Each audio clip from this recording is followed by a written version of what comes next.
On a sûrement pris un café ce matin, peut-être payé un ticket de transport. On fait ça tous les jours, sans vraiment y penser. Mais au fond, où va cet argent? Aujourd'hui, on va suivre sa piste pour comprendre ensemble le circuit caché qui fait tourner notre monde. La vraie question, c'est comment tout ça bouge concrètement? D'où viennent les choses qu'on achète et où atterrit l'argent qu'on dépense? On va essayer de percer ce mystère. En fait, tout se résume à une idée assez simple. Une opération économique, c'est juste un mouvement. Un mouvement de biens, de services ou d'argent entre différentes personnes ou entreprises. C'est un peu comme le battement de cœur de l'économie. Alors, pour comprendre ce grand mécanisme, on peut le décomposer en 3 grandes familles de mouvements. Ce sont, en quelque sorte, les 3 pièces d'un puzzle qu'on va assembler. C'est parti! Allez, on commence par le plus concret, ce qu'on peut voir et toucher, le flux des biens et des services. C'est l'histoire de tout ce qui nous entoure, de sa création jusqu'à son utilisation. Notre smartphone, notre repas de midi, tout ça. En fait, il faut imaginer que chaque produit a une double vie. D'un côté, il y a son origine, comment il est fabriqué. Et de l'autre, son utilisation, comment il est consommé. Prenez un simple pain. Il naît chez le boulanger pour finir sur notre table. Un parcours avec un début et une fin bien claire. Ok, on a parlé des objets, mais et l'argent dans tout ça? Une fois qu'un produit est vendu, que devient le revenu qu'il a généré? C'est là que ça devient intéressant. On commence à suivre la piste de l'argent pour voir comment il se répartit dans la société.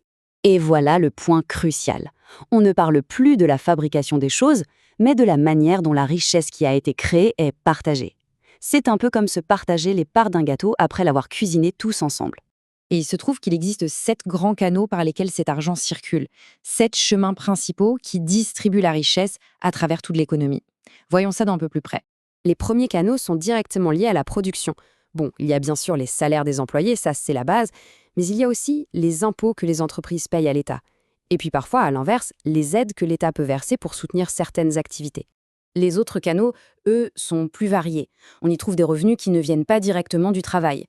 Ça peut être les gains d'un investissement, comme des droits d'auteur par exemple, ou le versement d'une assurance après un accident, ou encore des transferts sociaux.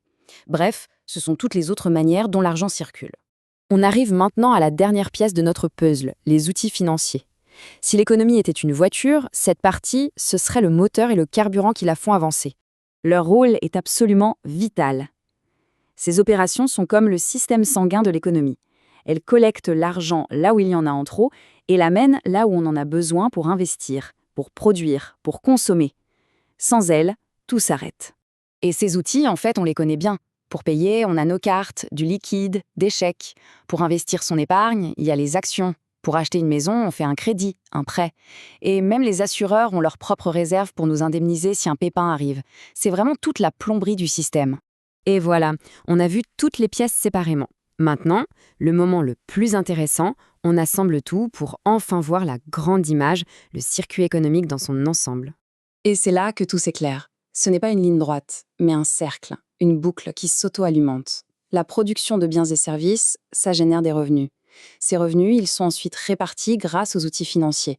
Et cet argent, à son tour, il sert à financer une nouvelle production. C'est un cycle perpétuel qui fait vivre l'économie. Chaque étape nourrit la suivante. Alors, la prochaine fois qu'on paiera son café ou qu'on recevra son salaire, on pourra se rappeler qu'on participe à cette incroyable mécanique économique. Chacun d'entre nous est une pièce essentielle de ce grand rouage. La question n'est donc pas de savoir si on a participé aujourd'hui, mais plutôt à combien d'opérations différentes a-t-on bien pu prendre part.